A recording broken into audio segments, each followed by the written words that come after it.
त्वमेव त्वमेव बन्धुश्च सखा त्वमेव त्वमेव विद्या द्रविणं त्वमेव त्वमेव सर्वं मम देवदेव। आप प्रगटे इस जगत में जीव काज सुधारने, शब्द नाव बनाए सुंदर दुखित जीव उबारने। नम्रता और दीनता से भेंट सतगुरु लीजिए, मैं हूँ शरणागत तुम्हारी दास अपना कीजिए। मैं हूँ शरणागत तुम्हारी दास अपना कीजिए। सौभाग्यशाली गुरुमुख सज्जन मंडली, सन्मुख सुशोभित दिव्य श्री सिंहासन पर विराजमान हमारे परम इष्ट देव श्री श्री 108 श्री सद्गुरुदेव दाता दयाल जी महाराज जी के परम सुंदर परम मनोहर दर्शन दीदार करते हुए ऊंची और मधुर स्वर में खुलकर बोलो जयकारा, बोल मेरे श्री गुरु महाराज की जय। गुरु बिन ज्ञान न उपजे, गुरु बिन मिले न मोक्ष, गुरु बिन लखे न सत्य को, गुरु बिन मिटे न दोष। सतगुरु मिले तो पाइए भक्ति मुक्ति भंडार, दादू सहजे देखिए साहिब का दीदार। गुरुमुखो, संसार में सद्गुरु के बगैर जीव को ज्ञान की प्राप्ति नहीं होती और मोक्ष भी नहीं मिलता, तथा सत्य असत्य की पहचान भी नहीं होती और जन्म मरण के आवागमन के जो जीव को दोष लगे होते हैं वो भी सद्गुरु की कृपा के बिना दूर नहीं होते। संत दादू दयाल जी महाराज जी फरमाते हैं कि सद्गुरु के मिलने से भक्ति मुक्ति का भंडार मिल जाता है। जीव सद्गुरु की आज्ञा में रह कर के अपने जीवन को भक्ति के सांचे में ढाल लेता है तो सहजे ही सद्गुरु की कृपा से अंतर में मालिक के दर्शन हो जाते हैं और जीव आवागमन के चक्कर से छूट जाता है। भक्तिमती सहजोबाई जी फरमाती हैं कि हरि ने जन्म दियो जग माही, गुरु ने आवागमन मिटाही। सद्गुरु की कृपा से ही 84 का बंधन छूटता है, आवागमन का चक्र छूटता है। एक बार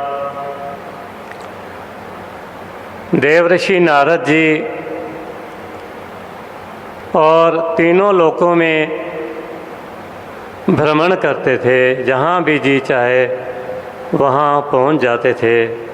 देवलोक में, विष्णु लोक में, पृथ्वी लोक में, पाताल लोक में, हर जगह वो विचरण करते थे और भगवान विष्णु के परम भक्त थे। हर समय उनकी याद में नारायण हरि का जाप करते रहते थे। एक बार नारद जी विष्णु लोक में गए भगवान विष्णु के दर्शन किए और वापस आने लगे। जब एक बार वापस आ गए तो कुछ समय बाद फिर उनको ख्याल आया और वो विष्णु लोक में पहुंच गए। तो क्या देखते हैं कि जहाँ वो बैठे थे उस जगह को भगवान विष्णु साफ करवा रहे थे, धुलवा रहे थे। नारद जी सोचने लगे कि ये क्या बात हुई। उन्होंने भगवान विष्णु से प्रार्थना की कि इसका रहस्य आप बताइए, ये क्या हो रहा है। तब भगवान विष्णु ने फरमाया कि हे नारद, जब जब भी आप आते हो और जाते हो तो हमें ये स्थान साफ करना पड़ता है, क्योंकि आपने गुरु धारण नहीं किया। नारद जी सोच विचार में पड़ गए। नारद जी ने विनय की, भगवान आदेश करें, मैं किसको गुरु बनाऊं, कैसे करूं। तो गुरु भगवान विष्णु ने फरमाया कि आप पृथ्वी लोक में जाएं और सुबह सवेरे जो भी प्रथम मिले उनको आप गुरु बना लेना।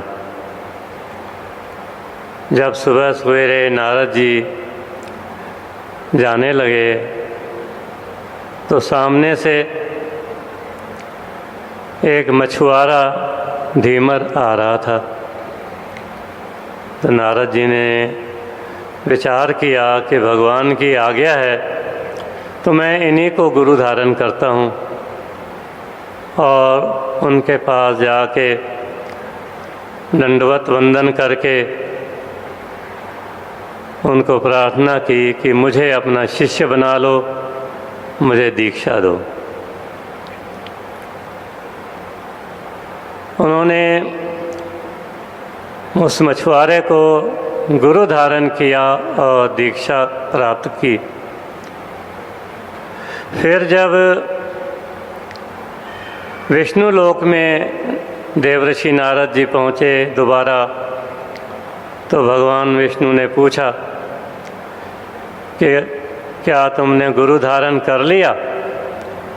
तो भगवान को विनय करते हैं कि हाँ भगवान, गुरु तो धारण कर लिया है, पर इतना कहना था कि भगवान विष्णु ने एकदम से टोक दिया कि गुरु पर जो ये अश्रद्धा हुई तुम्हारी, तो ये ठीक नहीं है।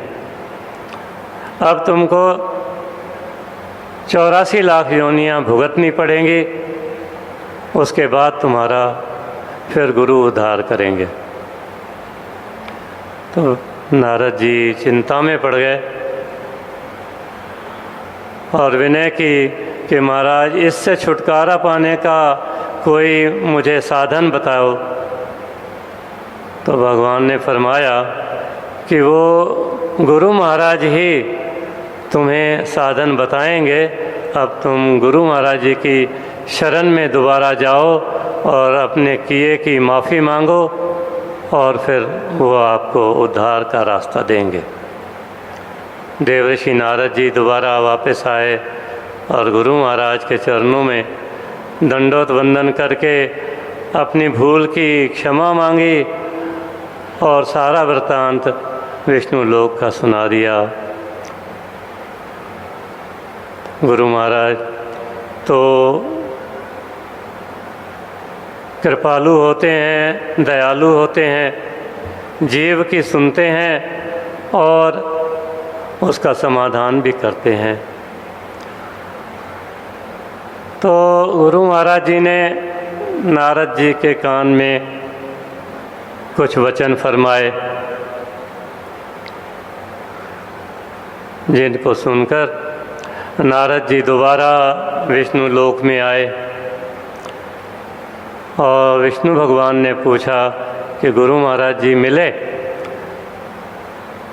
उन्होंने विनय की, जी महाराज जी, आप ने हुक्म किया है कि 84 लाख योनियाँ भुगतनी हैं, तो कृपा करके इस 84 का जो नक्शा है वो मुझे बनाकर दिखाएं, ताकि मुझे पता लगे कि मैंने क्या करना है, कैसे करना है। भगवान तो अंतर्यामी होते हैं, अंदर ही अंदर मुस्कराए। और नारद जी को वो 84 लाख योनियों का नक्शा खींच के नीचे बता दिया, 84 खानी बना दी और हर चीज़ का ज्ञान दे दिया कि ऐसा ऐसा करना है। नारद जी बड़े ध्यान से देखते देखते उसी नक्शे के ऊपर लोट-पोट होने लगे। तब भगवान ने पूछा, नारद जी ये क्या कर रहे हो? तो उसने विनय की, महाराज जी ये 84 भी आपकी बनाई हुई है और वो 84 भी आपकी बनाई हुई है, तो मैं ये 84 भुगत रहा हूँ। गुरुमुखो, सद्गुरु जीव को भवसागर से पार होने का रास्ता बतला देते हैं। जीव उस पर चल करके भवसागर को पार कर सकता है, 84 के बंधन से आज़ाद हो सकता है। हम गुरुमुख जन कितने भाग्यशाली हैं कि हमें श्री श्री 108 प्रातः स्मरणीय जगत वंदनीय श्री श्री 108 श्री परमहंस दयाल जी महाराज जी द्वारा इस भक्ति के दरबार में और उनके ही षष्ठम रूप में हमारे परम आराध्य देव श्री सद्गुरुदेव दाता दयाल जी महाराज जी की चरण शरण प्राप्त है। और हमें दिन रात सत्संग वचनों से सचेत किया जाता है और हर समय ये प्रेरणा दी जाती है कि गुरुमुखो भक्ति के नियमों की पालना करके अपने जीवन को संवार लो। जो भक्ति के नियम हैं, श्री आरती पूजा, सत्संग सेवा, सुमरन ध्यान और भजन अभ्यास, तो महापुरुषों ने हमारी जीव आत्मा के कल्याण के लिए ऐसे साधन बना दिए हैं। तो हम गुरुमुखों का ये कर्तव्य हो जाता है कि नित्य नियम से, श्रद्धा से इन नियमों की पालना करते हुए अपने जीव आत्मा का कल्याण करना है और महापुरुषों की प्रसन्नता प्राप्त करनी है। बोलो जयकारा, बोल मेरे श्री गुरु महाराज की।